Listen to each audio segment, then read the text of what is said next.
Hey everyone, welcome. I'm Yogi Aaron, and today I'm going to break down Natarajasana pose, dancer pose, and I will give you some safe and easy hacks to not only be able to go deeper, but to practice this pose more safely. Make sure you watch all the way to the end. Now, before we get started, make sure you subscribe to this channel and remember to like this video and leave your questions in the comments below so I can get back to you. Happy practicing! Namaste and welcome, Spiritual Gangster here, and wanting to share with you one of my favorite poses, which is Natarajasana, dancer pose. Now, Natarajasana is dancer pose, which is a representation of Lord Shiva, which is also one of the aspects in yoga that we refer to as the power of transformation and change. Shiva is that energy, that potential within us to transform and change the world. But Natarajasana is also this depiction of Shiva which dances life into existence. And so by doing this pose, we're celebrating that infinite and creative potential within us to create and manifest our potential in life. Or as I always like to say, manifest and live our life purpose. So Natarajasana is a fantastic pose, and I always encourage people to practice this pose with a sense of creative play. Now, from an applied yoga anatomy perspective, one of the things that we want to do is look at what muscles need to be engaging in order for us to do this pose. Now, Natarajasana is right off the bat, you can see as a balancing pose. So whenever we think of balancing, we always want to think of core. We want to think of what are those stabilizing muscles that need to support us as we're going to be doing this pose. But there's also a really other important aspect to this pose. If you look at this pose, what am I doing right now? I'm actually needing to shorten the muscles in the back body. So there's three things that we want to look at. One, stabilize the core. Two, start to make sure that the glutes are engaging. A lot of people can't do this pose right away. You can see my balance is a little off. A lot of people can't do this pose because their glutes aren't firing properly. Your glutes have to be able to shorten, and some of the lower back muscles need to shorten. So let's get to work. Let's get those muscles engaging, and let's see what happens, okay? Now, I always like to do an experiment first and then go and do some of the muscle activations, come back and do the pose again. So let's do Natarajasana, and I want to just cover some of the quick basics of this posture first. So when you're doing this pose, it's really important to stay grounded and focused, especially if you're not really so much of a balanced person. Balance always starts in the mind. And one of the ways that we can focus the mind is by focusing on where we put our attention. Where the eyes go, the mind goes.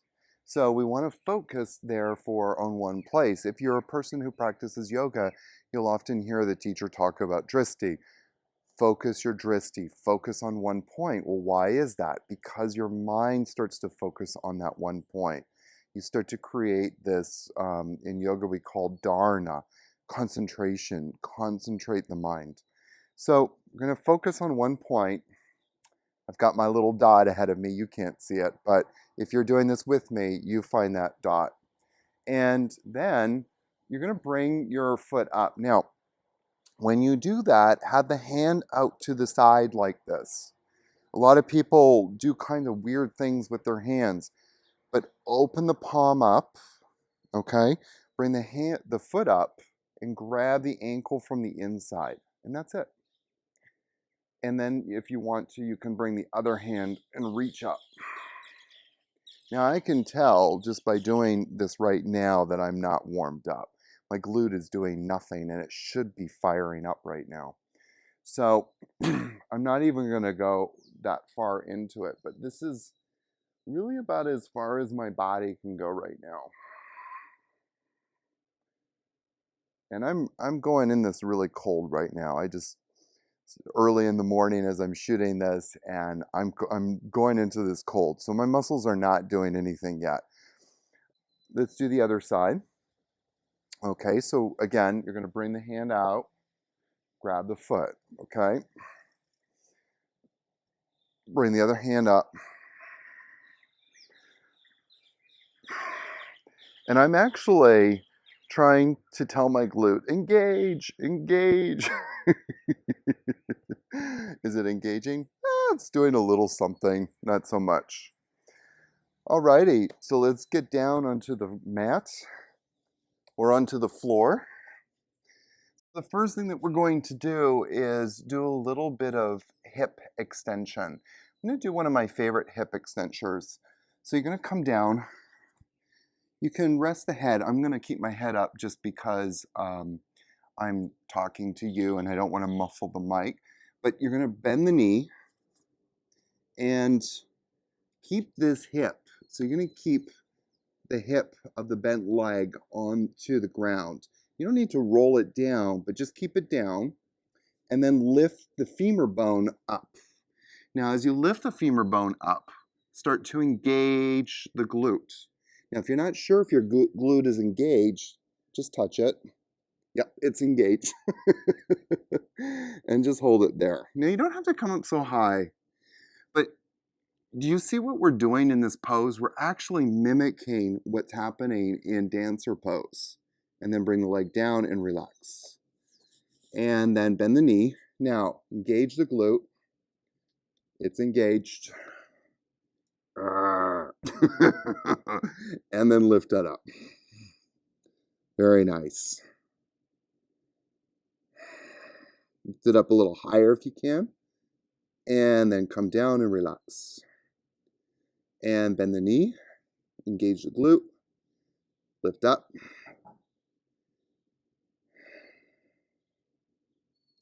And then relax and come down. Ooh, already feeling like it's a lot of work. Doing this back extension, hip extension work, woo! These are muscles that don't get used that often. Oh, I didn't say. Engage the glute, lift it up. And then come down and relax. And bend the knee, engage the glute, lift it up.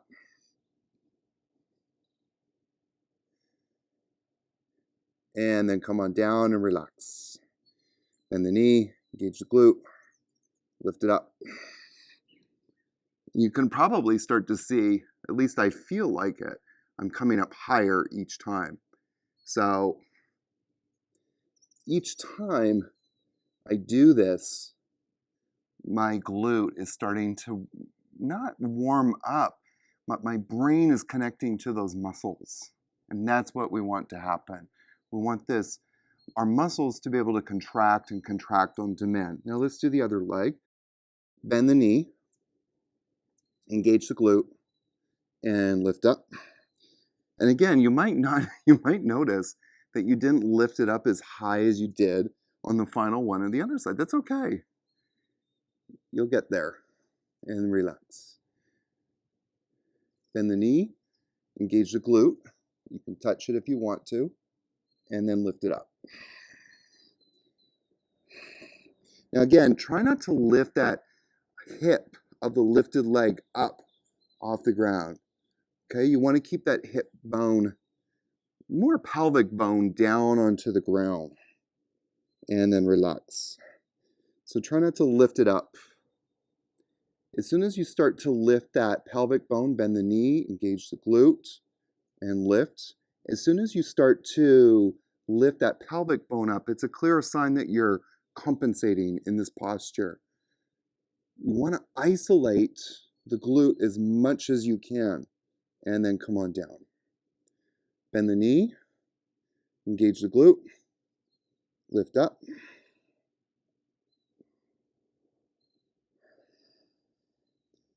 And then come on down. Bend the knee, engage the glute, lift up.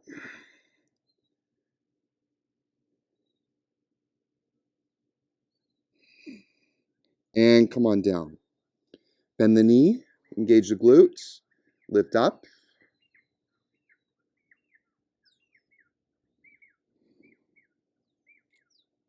And come on down. And we'll do it one more time.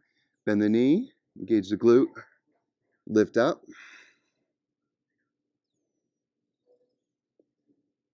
Try and go up a little bit higher if you can without lifting that pelvic bone and hip bone. And come on down. Oh, wow. That feels amazing. Oof. Alrighty, so let's do our next one. We're just going to do a little bit of back extension, particularly lower back. We can focus on different areas of the back, but for now, I want to make sure that those back muscles are fired up. So bring the arms down by the sides, head on the floor, and then lift up. Lift your legs up. Now the back muscles that we want to focus on here are called the longissimus. And you can feel them firing up. They're right in the lower back on either side of the spine. These are big muscles that pop up. And then come on down. And then come on up. Now, when you lift your legs, try not to bend the knees, but lift from the femur bones up. Okay? And then come on down and lift the legs. Push through the heels and the balls of your feet as you reach back, but then lift up through the femur bones. And come on down. Do you guys feel this in your back muscles? Ooh, child. One of the things that you'll notice is coming up again as you do this pose is that your glutes are probably also engaging. It's nice to do a little bit of hip extension, activation, glute activation before doing this pose. It just makes it a little bit easier, and you're also getting glutes again here. And then come on down. And come on up.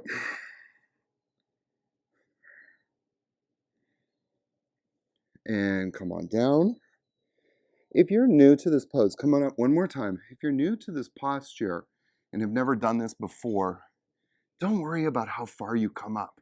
If you can only come up just a little bit, that's completely fine. You're going to get work here. Okay? And come on down. Alrighty, we're going to do our last one to prepare for this pose. I know there's a lot to prepare for. But Natarajasana is not a posture that you should go into cold anyways. It's really a challenging pose. It's a fun party trick if you're young and you're healthy and in shape, and sometimes you can just go into some of these postures. I always call it a bar trick. Hey guys, look what I can do, and stand up on top of the table and go into Natarajasana. Not always a good idea. But this is definitely a posture that we want to prepare for. We should be prepared for when we go into this pose. And so a lot of yoga teachers sometimes will make this what we sometimes refer to in sequencing as an apex pose. They'll build into this pose. These postures are definitely ones that you want to include as part of those preparational postures to get into this pose. Let's do our last one. It's going to be focusing on the core. Just the best way to get the core activated is to do a plank pose. So come into your downward facing dog. Come forward. Now drop the hips a little bit. Don't drop them like this, but let the hips dip just a little bit, but then activate the legs. Lift the leg bones up. Draw the chest forward. Take the sides of the belly inward. And then relax the knees down and relax. And then lift the knees up. Take the sides of the belly in. Hips dip a little bit. Lift the leg bones up. Draw the chest forward. I always kind of say like an upward facing dog chest. Okay, you probably can't see it, but I can feel it. I can feel that my spine is extending a bit. If it wasn't expanding, it would look like this. So I'm bringing the chest forward, bring the knees down. So we're holding these postures for about 6 seconds. And I'm counting in my head as we're doing them. But we're holding them for 6 seconds. And we're doing them for about 6 times. So that was 2 planks. We got 4 more to go. Knees up. Draw the belly in, chest forward. Arm bones are actually pressing back. Heels are pressing back. And you can't see it, but I'm squeezing my belly and knees down. When I say I'm squeezing my belly, I'm taking the transverse abs, which attach to the spine and wrap around and connect right into the linea alba, which is at the center here. And squeezing just like that. Sometimes you'll hear yoga teachers say, zip it up. Zipping up that linea alba. Woo! Alrighty, let's do it again. Come forward. Even before you come into this pose, take the sides of the belly in, zip it up. Bring the chest forward, knees up, press the heels back. Legs lift, but hips are dipping just a little bit. And bring the knees down. That was 4, we got 2 more to go. Lift the knees up.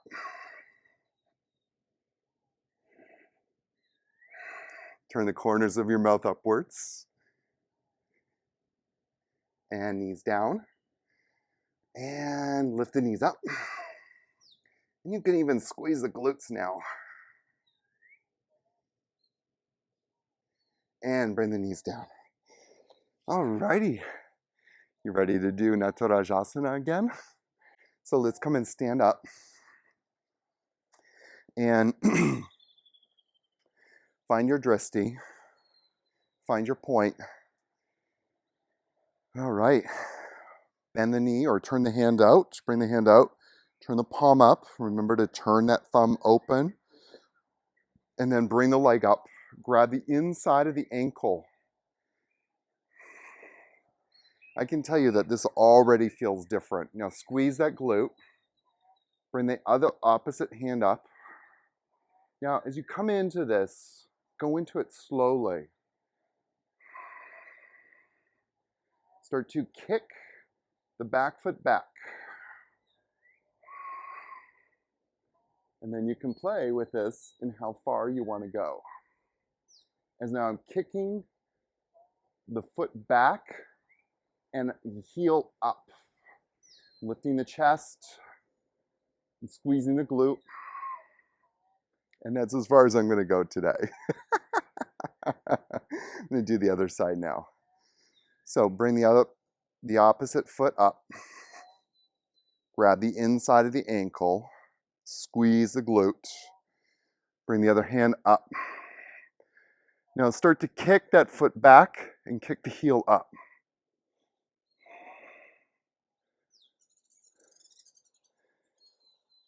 And just play with it. See how far you can go.